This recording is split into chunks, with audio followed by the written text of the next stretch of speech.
Hello and welcome to the Weebs. A little late, but it's the Weebys.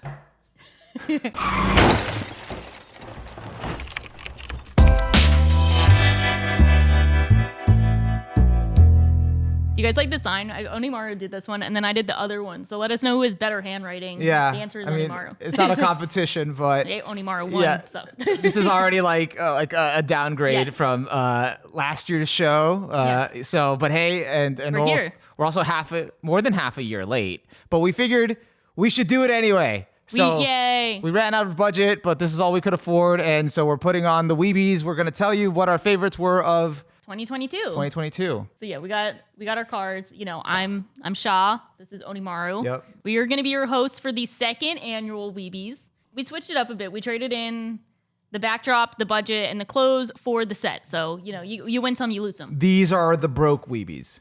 Brokies. Brokies.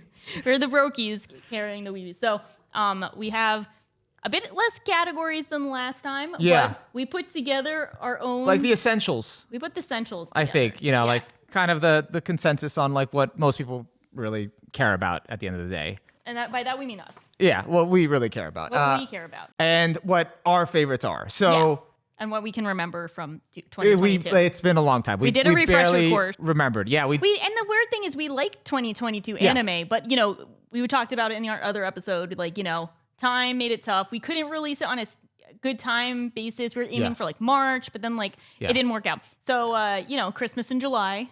Yeah. It's exactly. Weebies in July. Weebies in July. So let's start with our first category. Let's get right into it. We're going to be talking about Best animation. Best animation from 2022. So we're going to go and say like what our picks were, talk about it a bit, and then we'll just go through the categories. So best animation for me. Actually, no, for you. What was best animation for you? I think I was torn. I feel like the usual suspects are kind of like, we had Demon Slayer this year, and we also had like Mob Psycho Season 3, Attack on Titan looked good at times, and then you get the good like character animation, like Bocchi was popping off and going crazy. But I think if I really think about like best animation, just like sticking with it, I got to go Mob Psycho Season 3. That dimple fight. A dimple fight went really golden dimple hard. fight, that was crazy because it hit the emotional beats. That was so tough. It was so like it went so ham on like the actual animation. And he was so shiny. And then like even later in the season when Mob was going full Psycho 100. Yeah. Nice. Thank you. He, when they had, like, they were animating, like, Reagan saving him and, like, how he was going off and fighting the other, like, blonde dude. Like, there was just a lot of different types of good animation, which I expect from Mob Psycho. Yeah. And I think it wins out at the end of the day. I think that's a solid pick. So it's Mob. Definitely Mob. That's what we want, Mob. Okay. I did my crash course, but I'm going to have to, like, look at my notes real quick. You do. Oh, that's good. You have notes. There was a few, like, contenders that I was like, I thought I knew, but then I was like, it's tough. And I think for best animation, Mob Psycho is really, it's really tempting, but it wasn't like the whole season was like that. It was certain episodes that were really good. I'm going to go with Bocchi. Bocchi Gochi. I feel like Bocchi Gochi. What Bocchi was doing was like very like refreshing and like experimental, and it was cool. Like how it would go into different styles and like try out these different things, and like it wasn't even expected. You were just you're just experiencing it in real time. Yeah, and it was just a lot of fun. It just made it a whole lot of fun with the whole direction and everything. I mean, I guess that's more direction, but like the animation itself was like pretty interesting. The approach. Yeah, so like the one where she's like glitching out on the sidewalk. Yeah. That fun fact, I was looking it up on Sakuga Boro. The same animator who did that scene animated like the Promare volcano scene. Dude. So the fact that you could be like, oh yeah, the same guy who made the volcano scene also did Bocchi freaking the fuck out on the sidewalk is like a big dub. That's pretty dope. I think that's a dub. Yeah, because it's like, it felt like, that it kind of made the show like just like more of a treat. Like every week, like you weren't even expecting it and it just would happen. It kind of injected like a lot of life and like personality into the show. So I think that's, that's my pick. That's great. I think that's a great pick. So now we get our next category. Next category. Are you guys ready?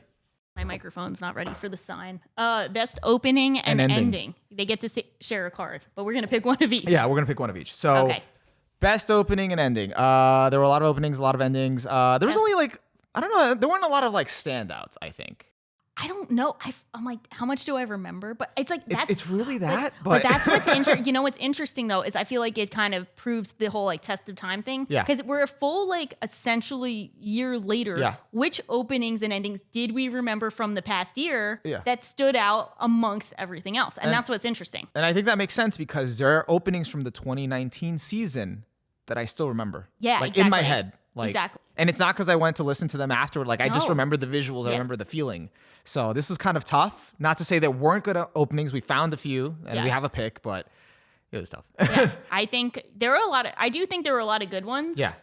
At least for me, I think so. I liked a lot of I think like just listing them out as like contenders of what comes to mind. You got the Osama ranking second opening. Yeah. I think everyone loved that. It's really good. I haven't even gotten to that one, like that part of the story yet. But you saw it. I saw it and I'm like, oh, I love this. Everyone was sharing it. This is the coolest thing ever. And then you got I remember liking the what's that stupid call? It's not Call of the Night that had a really quirky ending. You know, I like the Spy Family openings. Yeah. The Rumble Gang.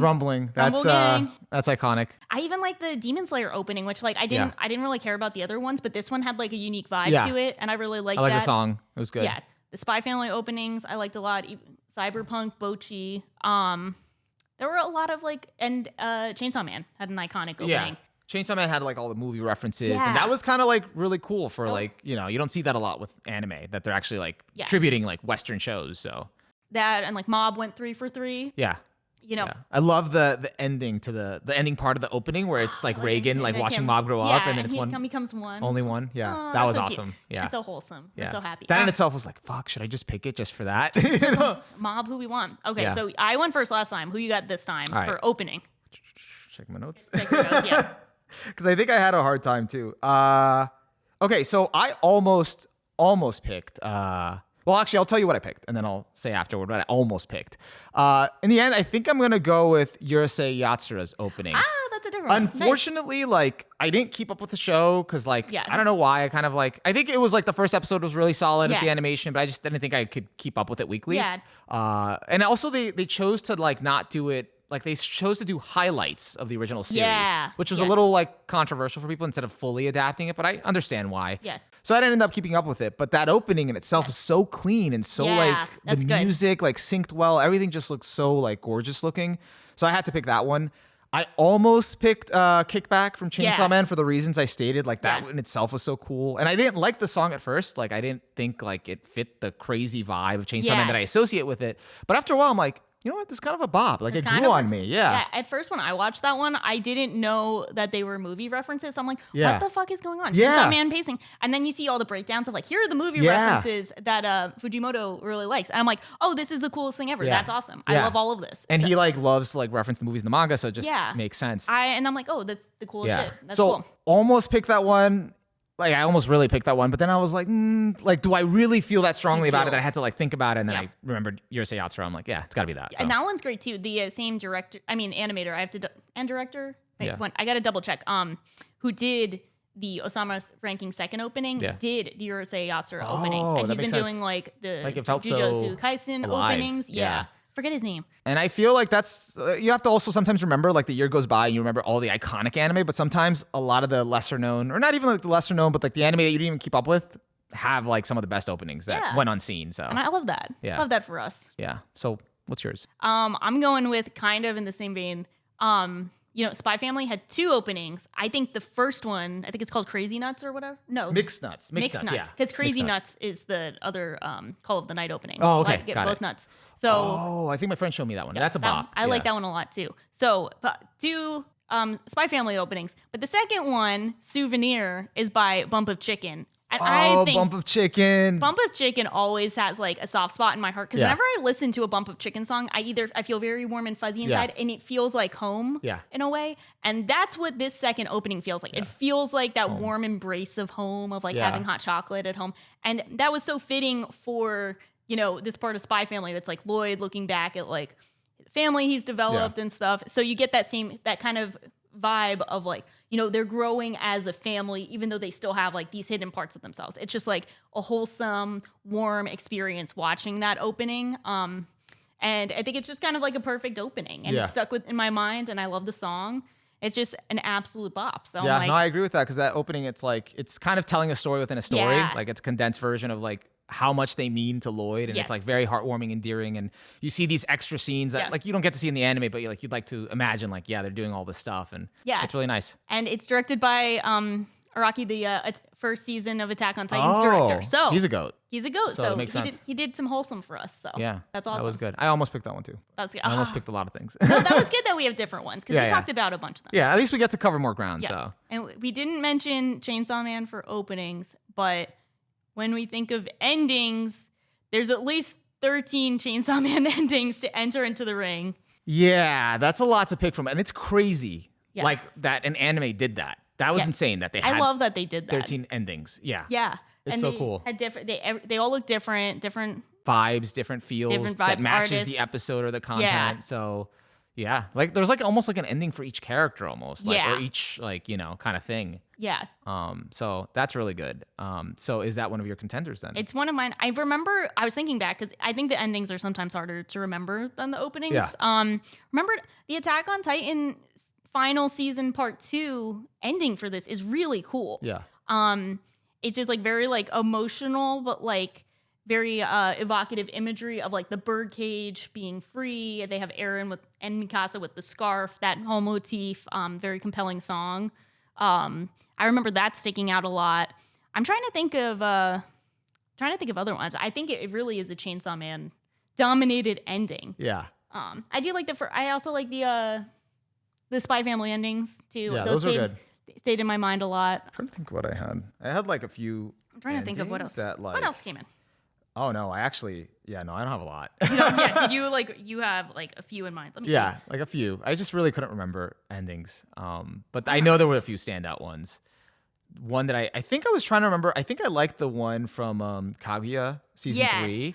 Yes, Kaguya had 2 of them. Yeah. Yeah, that's a great call. Yeah, because Kaguya had the rap battle one. Yes. For that episode. Yeah, and then it also and then it had this whole one that was like a whole story of like Shirogane. Yeah, where she's like kidnapped on the moon and they have a whole like sci-fi story. Yeah, for yeah. it. And it had like a completely different art style. Yes. Yeah. Oh my god, that one's really cool too. That might throw a wrench into my pick. That's interesting. Yeah. Yeah. So those were really cool too. I feel like that's all I can remember. I know there's more out there, but I'm just gonna cop out and say it's gonna be one of the Chainsaw Man endings. So, do we both settle on a Chainsaw Man ending? I think we're gonna settle on a Chainsaw Man ending. Dramaturgically, but different Chainsaw Man endings. Yeah. Okay. So. Yeah. So you go. No. No, Okay. you go. Okay. Wait, did I go last turn? You went first last turn. So. Okay. So I think at the end of the day, when I think of all of the Chainsaw Man endings, Follow your heart. Gotta go. I saw this one and I knew I'm like, yo, this is kind of cooking on like next level. Chainsaw Man ending 5. I don't know the name of it. I will look it up. This one is probably the most batshit visuals I've seen from the Chainsaw Man endings because it's when they're trapped in that like infinity hotel. Yeah. The whole gang.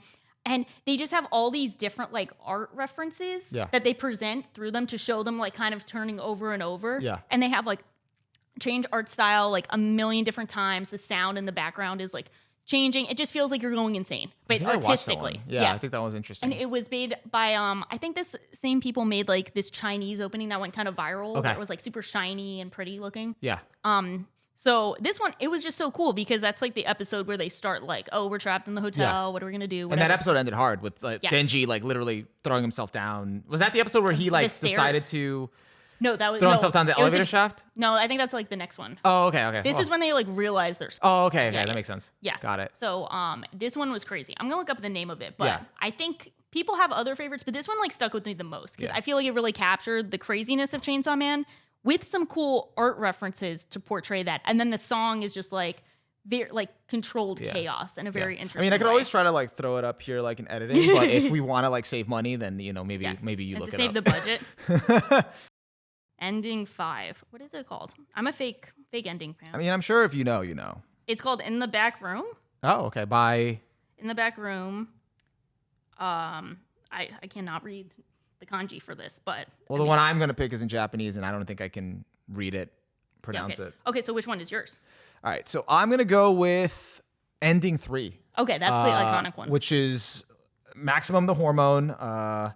Which I like. I actually like have a soft spot for them. Okay. I like their music. Like I was actually like wondering recently, like, whatever happened to them? Like I missed their songs. So what else have they done? They did the Death Note second opening, which is What's Up People. Oh, it's all. Then they did the ending for Death Note, which is Zetsubo Billy. Okay. So I used to listen to that a lot back then. But cool. that wasn't even my favorite songs from them. Like through them, I listened to some of their other songs that I really liked. That's cool. And so I was just like, oh, where have they been? And then I saw they came out with an ending for this, and like the ending went like super hard. Yeah.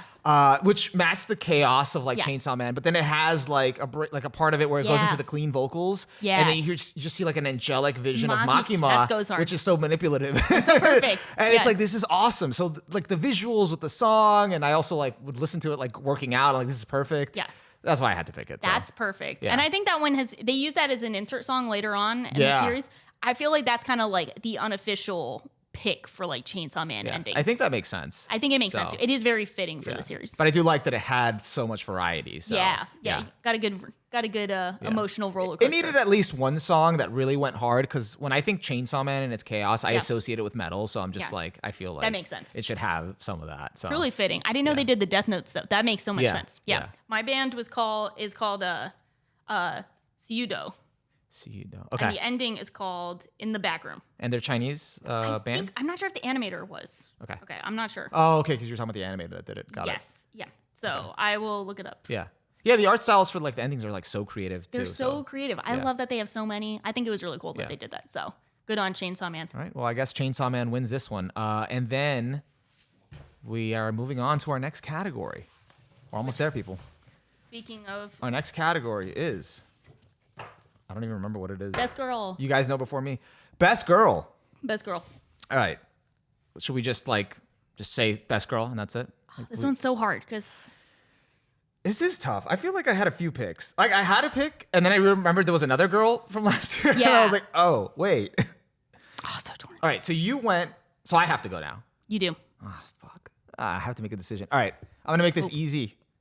And Shaw was probably going to cover me if I don't pick the right one. I'm going to pick Marion from Dress Up Darling, my Dress Up Darling. Okay, that's a good pick. Yeah, because she was like, I forgot about her. I forgot like, I was, thinking about someone else, and then I was like, oh, I'm going to pick her, and then I'm like, oh, you know what? She was such like a refreshing, like, female, like, character, like, love interest even for, like, a season, like, of an anime. Like, she was great. Like, like, she was just a really good character. Like, she didn't fall into, like, the standard, like, tropes of like, like she was just very like passionate about like cosplay and whatever. And she had like a wholesome relationship with Gojo and whatever. Even though a lot of the times like they played it up for fan service, but yeah. But she was good. She was good. She was a good girl. She was really good. Good pick. She was like, cute. Yeah. Lots of fun. Okay, so who do you got? I went through like 5 in my head in the past minute. Okay, I think I'm gonna go. Help you out with this one and go with the Bochi save. Yes. You covered me. Thank you. The Bochi save. It's like, when you like set the ball, the Bochi set. I was like, literally, I was going to pick Bochi, like hands down. But then I was like, I got to give Marion some love. Like, she was pretty good. She was good. Yeah. Yeah. And that's like, we did watch stuff in, in winter. Yeah, we did watch throughout the year, not just fall. That's when we tuned in. These are the fall 2022 Weebies. Let's be real. Yes, fall 2022. Yeah. You got to be represented. Yeah.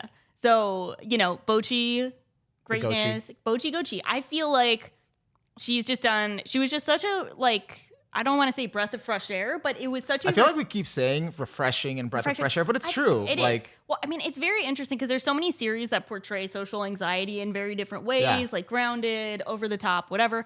I think it was a good, both, had its grounded moments, but also presented the kind of, like, over the top, dramatic ways you internalize your social. Like, I don't want to I know it's like tough to want to throw out the word realistic because it's always thrown around. And it's practically become like a buzzword at this point, but grounded. It was realistic. Like it felt like how a socially anxious person would think. Dramatizes everything in their own head. In their head. And then it makes them come out really cringe and they feel more cringe about it. And it was great. Like, and they do like a lot of very like creative visuals to show like her mental state of like, I have social anxiety. They're reserved and shy. 2 totally different things. And then they show like a canyon of all that. Yeah. And it was perfect. When they showed the difference between her and I forget her name. The blue-haired girl. The blue Bochi. Yeah, because she's like, oh no, she's a true introvert. Like she's not a socially anxious introvert. No. She likes being alone. When they showed that, and then something I also really like about Bochi that you don't often see as much is a lot of times they present like, I have social anxiety, and they kind of present them in the best light, like angelic, like good vibes, kind of like good morals. Bochi also has this superficial side to her where she has social anxiety, but she's also a bit superficial. She wants to be a rock star. She wants to be a rock star because she wants people to think she's cool, and she wants to make lots of friends. She has the delusions of grandeur. Exactly. And it's good to balance that with the social anxiety part. So it's like, it makes it feel like, okay, this is a real person, and just because they have social anxiety and they act a bit cringe and stuff doesn't mean they can't have a personality and wants and what they want to do. Exactly. Because I think it's really about Bochi learning to express that side of her openly and comfortably, but not like in a cringe way. But because she doesn't know, she doesn't have the tools, she doesn't know how to, express it. So and that journey is really fun. So Bochi Gochi. I can't wait for season 2. Do we get a season 2? I don't know. I hope so. One can only hope. Okay. All right. Next up is in line with Best Girl. You can't have Best Girl Boy without Best Boy. Yeah. This is time for Best Boy. Best Boy. Oh shit! I have to go first this time. This is awful. Wait, this is terrible. I didn't think this far ahead. Even though I didn't even strategize, so we're just going in order. Okay. This is so tough. We're just rotating. Oh, this is so tough. tough. But I'm glad I don't have this. I don't know. So there's so many. Hey, I got you. No, I don't know if you do. I don't know if you do. You don't trust? I don't know who you're going to say because I don't know who I'm going to say. So this one's tough because I feel like there's so many. You could go so many different levels. For Best Boy, like wholesome, like good kid, whatever. You could do so much with this, but it's also going with the first thing I thought of, which I got to give some recognition. I'm gonna go with Shirogane from Kaguya-sama. Switching it up because I think when you look at this season of Kaguya-sama, Kaguya season 3, looking at it, respect. Who made the magic happen? Shirogane. Literally, Shirogane for both comedic and serious purposes. It was his season. He was like, it's time to go forward. It's time to make magic happen. It's time to trick everyone and get them to a point where he can be, like the man. And not only that, for the last episode, which I think everyone knows what happens in that episode, he made the magic happen then. He also had the funniest episode I've seen possibly ever. With the rap episode? With the rap episode with Chica, which killed me, absolutely killed me. I was literally crying. It hurt from laughter. And he made that happen. And it's all about like uplifting people around him. What a guy. I didn't even think of him. I feel ashamed. Blown away. Like I just forgot. You forgot about Goat. He's so good. He's the guy. I'm kind of glad you picked him. That's why I don't know. I don't trust you because I don't know. No. Good. Me. You went with your gut. Don't trust me. I don't remember enough. I would fail you. That's why you got to remember the goats. Okay. Okay. Oh, this is tough. I think I'm gonna go. Damn. Now I'm in the hot seat. Yeah, it sucks now, doesn't it? Shit. I'm going to go with David Martinez from Cyberpunk. Okay, you got me. You got me. Yeah, just because he's the Hispanic representation. You never see that in anime. That is kind of true. You do. There you go. There you go. That's it. He was great. I love David Martinez. Yeah, no, I love the story. He was very well written, especially like how it took him like from pretty much like how he wanted to be someone, but then it like, crash and burns real quick. Tragic and everything that happened. So yeah, that was it was kind of just very sad. Like you wanted David to like kind of see more, but he kind of got too caught up with all the like upgrades and all that stuff that he couldn't really. It's so sad because it's also like he was like a good-hearted guy, You wanted him to be the main character who bucks reason and kicks it to the curb, and then society kicked him back and said, "No, you're not the protagonist. Yeah. You are just the side character. You're just a guy. Yeah, you're just a guy. Just David." But it was good, and then the whole Cyberpunk season, he was great. I think he did an amazing job. They did like very fast characterization for him, but it all felt really fitting, and he left a strong impact. Yeah, I mean, I really liked Boji from Osama Ranking. Like he was very precious, but I feel like David was like just best boy because he tried so hard, and in the end, it didn't even matter.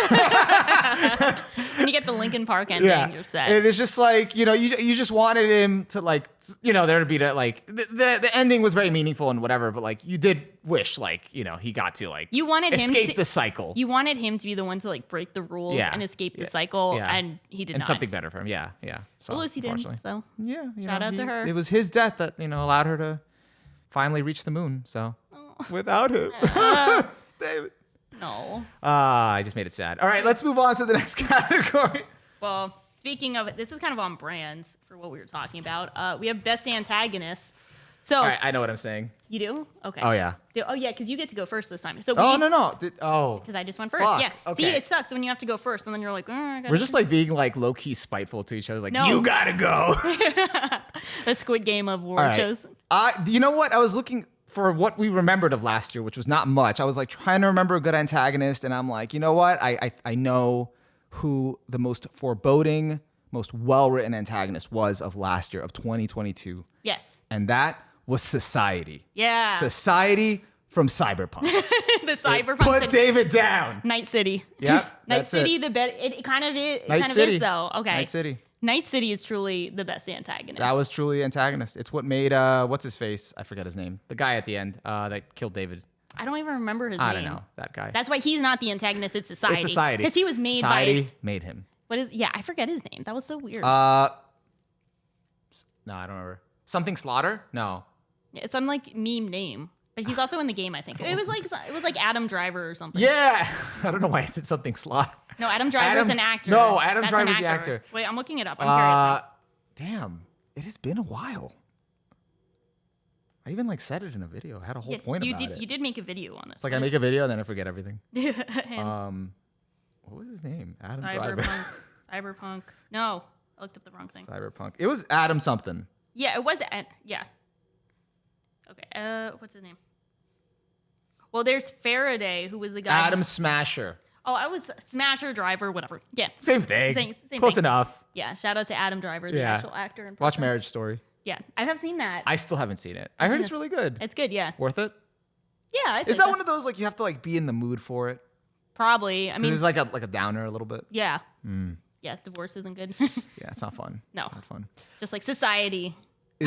So what's your pick for that's so hard. Best antagonist of 2022? It's so hard because I was gonna pick Society of Cyberpunk. You could still pick Society, but I want to do another one that's can. like that's so tough because there's so many. Because I think everyone could kind of predict we would possibly lean in one direction if a certain series was farther along. Yeah, but it's not. Yeah. So I'm not gonna go that far. Oh, I'm gonna switch it up. You know what I just remembered? You know who's the best antagonist? Poochie. Stone Ocean. Oh, that's right. I forgot about him until literally right now. This is literally like the Weebys just remembering last year. The Weebys looking back on 2022 for the first time in 6 months. Retrospective. Yeah. Poochie, that was great. Poochie was good. We got the final stretch of Stone Ocean. Speaking of another great opening and ending, technically. Oh, shit. I could have picked the Stone Ocean opening. I love the Stone Ocean opening. I do love that. Can we go back? No. Get the side back. Like scratch it up. Like, revisiting. Asterisk. Yeah. Stone Ocean's opening was great, and then they like redid it, and it looked dope. Poochie is great. I think his motives are very interesting. He's essentially like, we're gonna bring back Dio, and we're gonna, or not really bring back Dio. We're gonna go back. We're gonna fuck up the time space continuum so much that I'm reaching heaven, and I will reach Dio. Reach Dio. He wanted Dio. He wanted to reach Dio. So it was kind of like, they kind of struggled a bit with the first two parts of Part 6, where it's just like it was monotonous. It was tedious, and it didn't really like. They didn't adapt it in a way that was like, or they didn't release it in a way where we were like, okay, let's keep the momentum going because those like chunks just didn't work. But this last section is what we all came for. I think they really knocked it out of the park. It was absolutely those last few episodes, batshit. Average day of Florida, but batshit insane. Yeah. And I watched it in Florida. You did. That's right. Watch that video. And then so I think it all just like really came together well. Poochie is like this like oppressive force that like only could be taken down by true teamwork. Yeah. And then taking him down was really fulfilling. So cool that like they pretty much the Joestars had to entrust it, to the people they inspired to kind of carry the torch forward. I like that. It was a good ending. So to the like series. thematic. It worked out really well. Yeah. So I'm hoping we get Part 7 at some point. Me too. Is that going to happen? I don't know. Was it confirmed? No. Okay, well. Let's find out. Hopefully the most peak part ends up being, and not peak adaptation. And not released like that on Netflix. Not on Netflix. No. Okay. Save So us. your pick is Poochie. I'm going Poochie. That's a solid pick. I'm so glad I found a person because I didn't get to. I was gonna say social anxiety. I thought you were gonna say Society from what was the other show that had Society as an antagonist? We were talking about it. Wasn't there like another show that Spy Family? Like we joked about Society being an antagonist? Wasn't it Chainsaw Man? Chainsaw? No. It wasn't Chainsaw Man. It was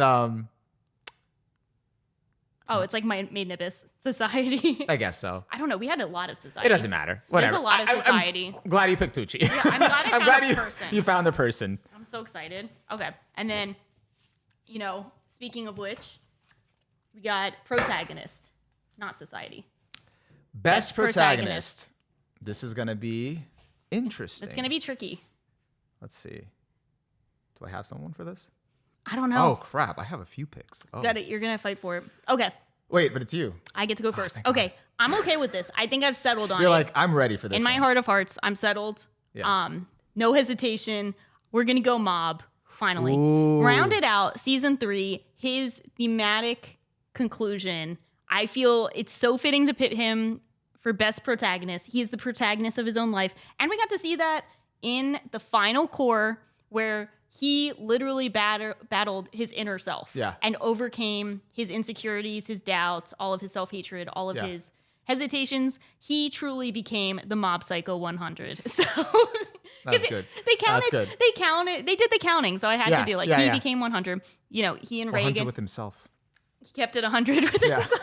I hate myself. I'm so sorry. That was so bad. Oh, but man. Mob really came into his own. His character arc came full circle. circle. Can we pick like best ending? Like that had like not best ED, but like best conclusion. Perfect ending. Yeah. But then you still have like that Stone Ocean. No, I'm just gonna pick Mob. Yeah, like, let's go Mob. It had such a good last episode. Mob, who we it was want. so good. Yeah, I think they killed it, and I think it was so great to see the last shot of Mob was Mob smiling, and that's just like perfect shot. I'm so happy. Yeah. This is great. This is it. This is great. Yeah, that was like such a perfect shot. And you could tell like he was more comfortable with himself. So yeah, I love it. And I love how you like worded it. He became the protagonist of his own life. So that's why he's the best protagonist. Yeah. And that's why I'm going to pick Bocchi. Yeah, Bocchi.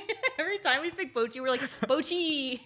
I'm actually picking Bocchi. I love Mob's progression, and it was great. But I found Bocchi to be just so like we already said, most of the reasons, refreshing, whatever, but like so relatable, so real. So like this perfect like balance of like, in her own head, held back by her social anxiety, but also like still like having her superficial, like funny, like choony, like fantasies. Delusions of grandeur, of like being this like big thing. And, so I just thought that was like such a great balance with everything. So I think she was like a character I'd love to see more of like in season 2 as she develops as a person. Cause it's like she gets you invested in her own growth. Similar to how Mob gets you really invested in his growth. So.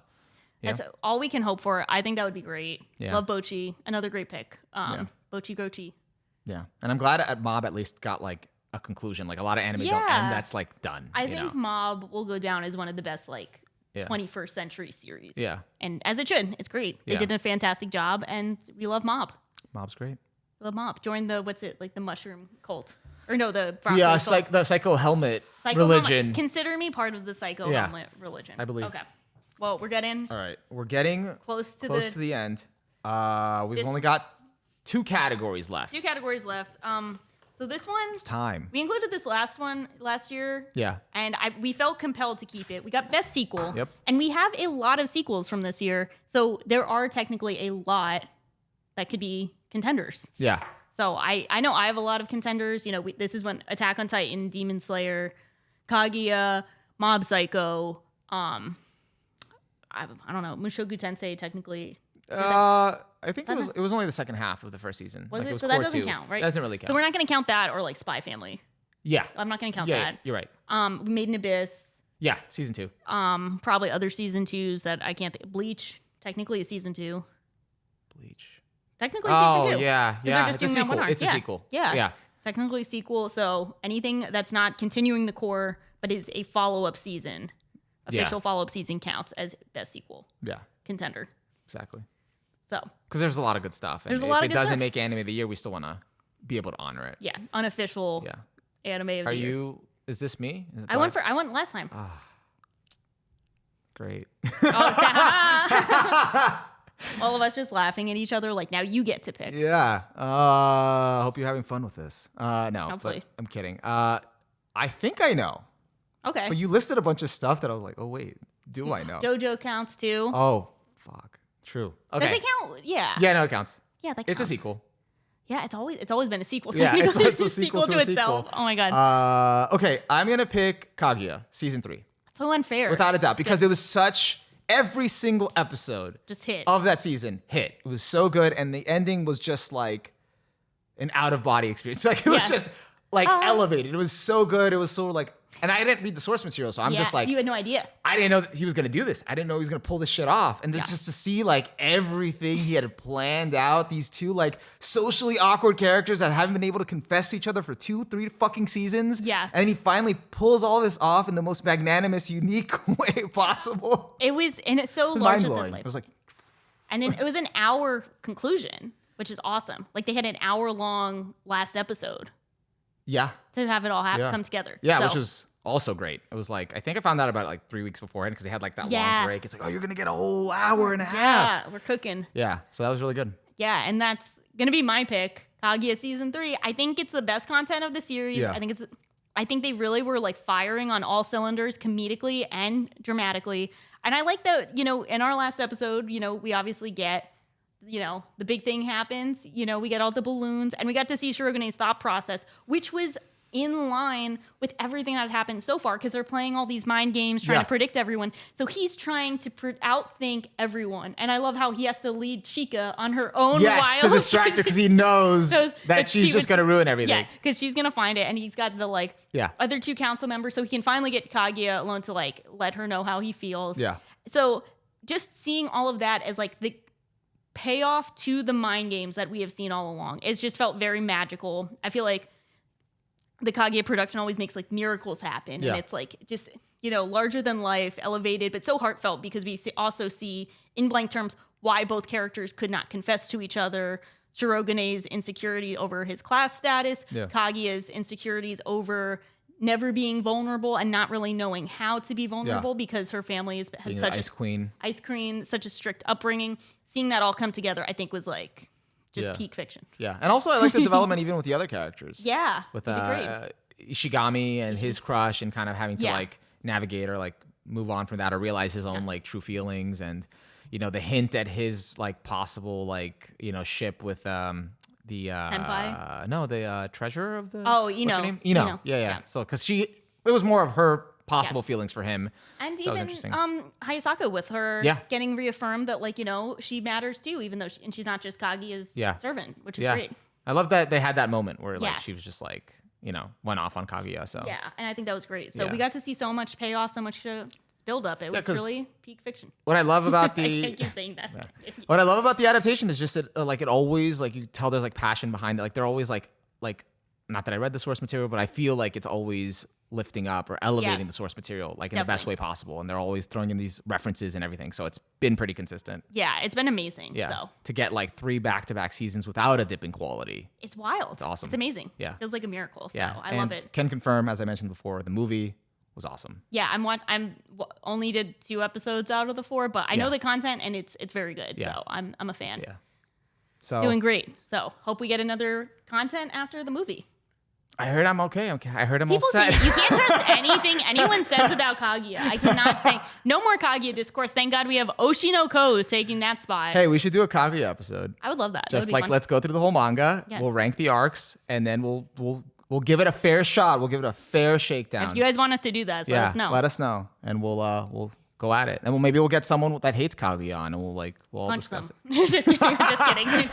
But not like that's just a segment of the episode. All right, we're gonna punch them now. No, it's like I don't like it. No. Okay. Well, it's time. The final. Let me know how bad this looks on camera. By the way, just setting you up. So I just kind of went crazy with drawing this one. I allowed it. So anime of the year. Yay! It's time for Does this look really anime bad? of the year. Let us know if this looks really bad. I said it looks okay. You did not mean that, though. You meant it looks bad. I said it looks okay. That's it. I know what that means. I know what you mean. So it's just very colorful. It reminds me of Shido's character design from Blue Lock. That's how you know it's not looking good. Should have done the creamsicle color scheme. Lots of people in the comments be like, "It looks great." What's Onimaru talking about? No, it's like, I don't think they'll say that. I don't think we have to worry about that. But my sign might not look good for anime of the year. It's attention grabbing. Yes. And that's the point. Yes. Okay. And that's true. It's all about intent. Yeah. It's evocative. It gets the people going. Nice. So this one, anime of the year. Do we need a drum roll? I don't know. I think I might mess up my audio and kick Okay, everything. no drum roll. No kick. Imagine the drum roll. Maybe I'll add let's leave some silence here so I can add in a drum roll sound clip. All right. 5, 4, 3, 2, 1. Yeah. I think I'm gonna go just since we did have best sequel. I'm gonna go. Wait. Should we try to say it at the same time? Yes. And then probably re-say it since we're gonna be talking over each other. Okay. Yes. All right. Okay. Hold on. I'm singing.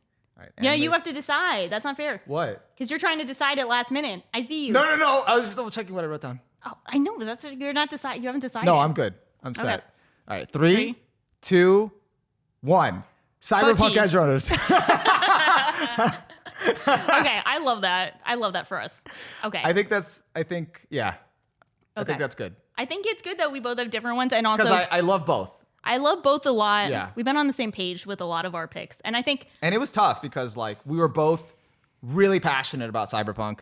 And we didn't get to talk about it though. No, we got to talk about Cyberpunk. Can we say that before we recorded, we didn't tell our picks, and obviously we made some game time decisions. But we're sitting here, and Onimaru's like, "You're gonna pick Cyberpunk Edgerunners. You're not gonna." And I'm like, I was literally sitting here thinking, I'm like, okay, we have Kaguya for best sequel, but I'm gonna pick Bochi for anime of the year. Yeah. I was literally sitting here. I'm like, no, I'm not gonna do that. And he's like, yes, you are. I know. And I'm like, no, I'm not. She's like, you don't know me. You don't fucking know me. You don't know what's in this. Bochi. Bochi. I'm pleasantly surprised. So me too. Yeah. That you also have Cyberpunk because that would be probably my second pick. Yeah. No, Cyberpunk is just really good. I feel like I always like anime that sort of whether it sounds cliche or not, come in and break the mold a bit. And Bochi did do that too. Yeah, both. But molds I felt broken. like Cyberpunk did that on many levels, with the animation, with the storytelling, with the Western influence, and expectations on it were low because it's just a video game adaptation. And we're hard pressed to find very good video game adaptations. Let's be real. And to be honest, the Cyberpunk game had very low reception because it was broken on release. So anything associated with that, no one really had high expectations for it. Bad association. So it came out, the Cyberpunk game came out unfinished, and people were like, you can kind of play it, but not really, it's broken, whatever. So people had cooled off on that for a bit. Yeah. And I think at least a year had gone by since it was released. Cyberpunk Edgerunners came out, and it blew the fuck up. Everyone blew up on it. Think about this achievement.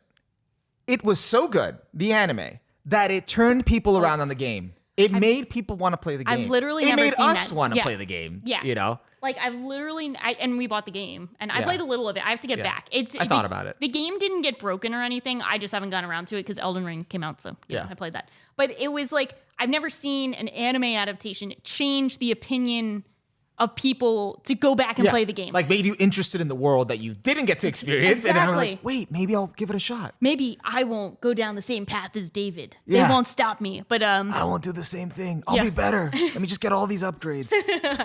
And then that's where you're like, okay, so it did such a good job. And I'm very surprised on a couple of reasons for Cyberpunk is that it was only 10 episodes. Yeah. It was all released in bulk on Netflix, which makes it very easy for you to see a show.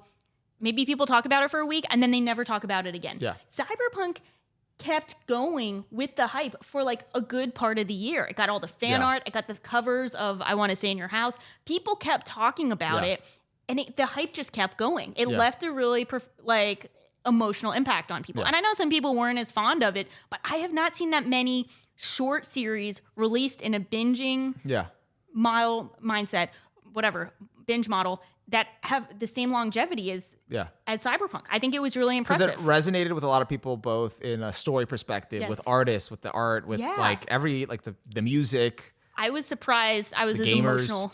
Gamers Rise Up. Yeah. I was surprised I was as emotional with it. And I was I think it's a highlight. I think it was definitely a highlight of 2022. Yeah. And I think that's a very special series. Yeah, I definitely think so. And it was definitely different too from what Trigger's done so far too. So that was also like at certain points, like, okay, you could tell like it's a Trigger anime because it has their signature stuff, but it also was different enough that you're like, oh, this is like, you know, like their spin on like how they would take a Western property. And it's like, it was really interesting. Yeah. And I loved a lot of the stylistic choices for the world and what they would do with the animation and stuff like that. That just made it really engaging to watch all the way through. And I know one of the common criticisms is that like, oh, I wanted more episodes to develop the characters.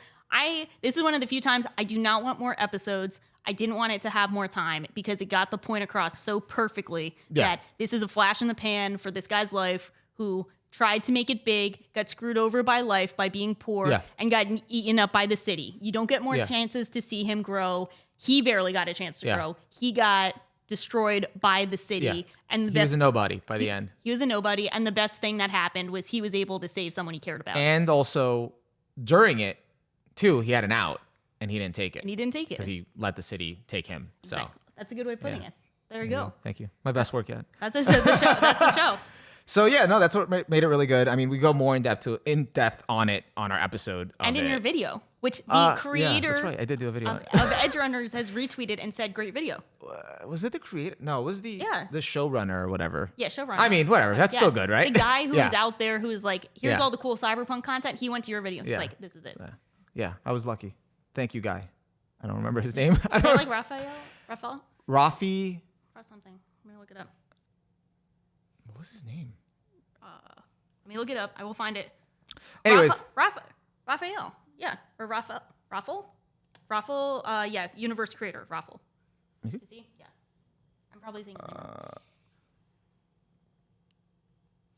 Raffle Jockey Mike Ponce. No, wait, no, that's two names. I think it's just Raffle Jockey. Raffle. Yeah. However it's pronounced. I'm sorry if I butchered it. But anyways, I didn't mean to sound dismissive. I am grateful for the shout out from him. So it was just like very unexpected. It was like, whoa, like I was recognized. Yeah, it's like, hey. So it was really cool. And that actually made me like more into like the show and like being part of like everybody's like hype for it at the time. And I'm glad like I got to engage with it. And yeah, just the story, like, again, it was just like it's one of those like endings that like when you go through it, like a lot of times like you have a knee-jerk reaction and be like, oh, you know, you kind of want to see more, but then when you like spend time and think about it a little bit, it's like, oh, you know what, that was the perfect like way it ended. Like that was the message. Yeah. You know, sometimes the message isn't always happy, but yeah, it's a good ending. But it was good, so that's why like I had to pick it because I just felt like great. So different. So I love it, and I think that's a great pick. And then I'm Bochi-Gochiing. It's so I think it's just like. Talk about like an unexpected series in a different way. Yeah. Like I've never heard of Bocchi the Rock outside of this season. It's one of those things. It came out during the season. You watch it and you're like, oh, you know, they've got some really creative things going on. It's like essentially a slice of life comedy just about her trying to make it big as a rock star. And, you know, her social anxiety kind of holds her back a bit. But talking about like such a creative presentation of like everything. There's not a moment wasted that is not a ridiculous creative presentation of her mental state and everyone around her. Character designs are great. Her personality is great. We've gone into that. Her dynamics with the cast, with the other characters. Yeah, the other characters are great. They have a great dynamic that feels very, you know, like we're in high school, we're starting a band, and it's, you know, everyone has their own shortcomings, but they pull their things together. Seems like they genuinely also don't mind, like they love Bocchi for her quirks. And I've seen like some memes or like some stuff of like how people say like I think they're all like a different representation of like Bocchi's like the socially anxious introvert. The redhead is like the socially anxious extrovert. Yeah. And that's like funny. And then the other two are just well adjusted, but they're just introverts and extroverts. Yeah. So it's like an interesting, you know, group. And it's a great group, and it's a great spotlight of like the Japanese indie scene, the underground rock scene. Get a lot of good music with them. I like that Bocchi is very talented at guitar, and that like, you know, we got to the performance scene. It's kind of like the quintessential like cornerstone of every like music anime at some point. It's like gotta have the performance scene, and up until that point it's like it was looking kind of shaky. Was she gonna perform with the box over her head? What was she gonna do? And but then in the moment when they needed her most, she pops off, and it was like perfect, and they worked out perfectly. So. I also like the episode that where they were bonding with like the adults, like the older characters that were similar to them, and just sort of like that. That was really cool. So definitely added to that dynamic. And then after that, I think the redhead, I forget her name. I'm sorry. Yeah, Kita. Kita told her like outside, like they went outside and told her like she finds Bocchi to be very reliable, like, and that's why she. You know, she relied on her in that moment, and she came through. And that was awesome. Yeah. So It's like it's that makes you like really like invested in Bocchi's like slow, gradual growth, but it's nice that all these other characters like supporting her as well and they're working together. So yeah, and it's like they're so good. Yeah. Plus, great art direction. So. Great art direction. I want another season. Unlike Cyberpunk, I don't want another season. Cyberpunk, but Cyberpunk can stay in 2022. Bocchi. I want more Bocchi, and I want more on. series just to kind of have that same kind of fun, creative outlook and presentation. Yeah, I think really brings everyone together. And one of my favorite things, which is it's not why I picked it for Anime of the Year, but something I love too is seeing all of the different creative fan arts where they have the Bocchi characters as different rock albums. Oh, I haven't seen that. I've seen a lot where it's like every creative iconic rock album, there's like an edit of Bocchi and the gang. And it looks so cool and it feels so fitting. And I love it. I just love it. So it's great. Yeah, I also feel like even though it's like pretty much a slice of life, a lot of times slice of lives, I guess with an S. Slice of the lives. Slice of life shows can feel like sometimes a little slow with like the pacing, but I felt like Bocchi never like felt like it always felt like it was each episode in a way was like building on itself in terms of characterization, the group dynamic. Like there's always something to look forward to versus like, oh, it's just another episode where they're goofing around and just doing nothing. Yeah. Even though that in itself can be good too. But, yeah, exactly. Yeah. But for Bocchi, it just felt like there was always something. So there's always something going on. Yeah. So fingers crossed for more. Yep. Great stuff. But I think like we got a lot of 2022 in a nutshell covered, and it makes me happy. Yeah, I think I'm sure we missed something, but I think we kind of nailed the favorites between Mob, Bocchi, Cyberpunk. I don't know if I guess I picked Spy Family a bit. It's got some Kaguya-sama. We didn't give, we got Kaguya-sama. Chainsaw Man a bit. We didn't give Made in Abyss any love. I didn't finish Made in Abyss I didn't finish it. I still have like a couple episodes left. But you guys know if we had another sign for best soundtrack, you know who would win. You know it's a Made in Abyss win every time. Every soundtrack time. on point. I think if you do ever catch up, we should do a Made in Abyss that would be episode. Fun. That'd be interesting. There's a lot to unpack there after season 2. Oh yeah, a lot of trauma. A lot of trauma. All right, but that's it. That's Anime of the Year. Those were our picks for pretty much 2022. We kind of covered it all. No recency bias edition. No recency bias because we didn't remember jack shit. Don't remember anything. So we're far enough removed, and that's kind of it. So stay tuned for the real Weebys. We'll be back for the real Weebys in 2023. Once we get the budget back, we gotta get the budget back up. And besides that, let us know what you guys picked for 2022. What were your favorites? Any categories that you kind of felt were missed and that you'd like to see back in the next one? Let us know in the comments. If you enjoyed the episode, give it a like. And if you haven't subscribed already, please subscribe. At the end of the day, those are our picks. And, you know, what do we know? That was horrible. We're just Weebs. At the end of the day, what do we know? We're just Weebs.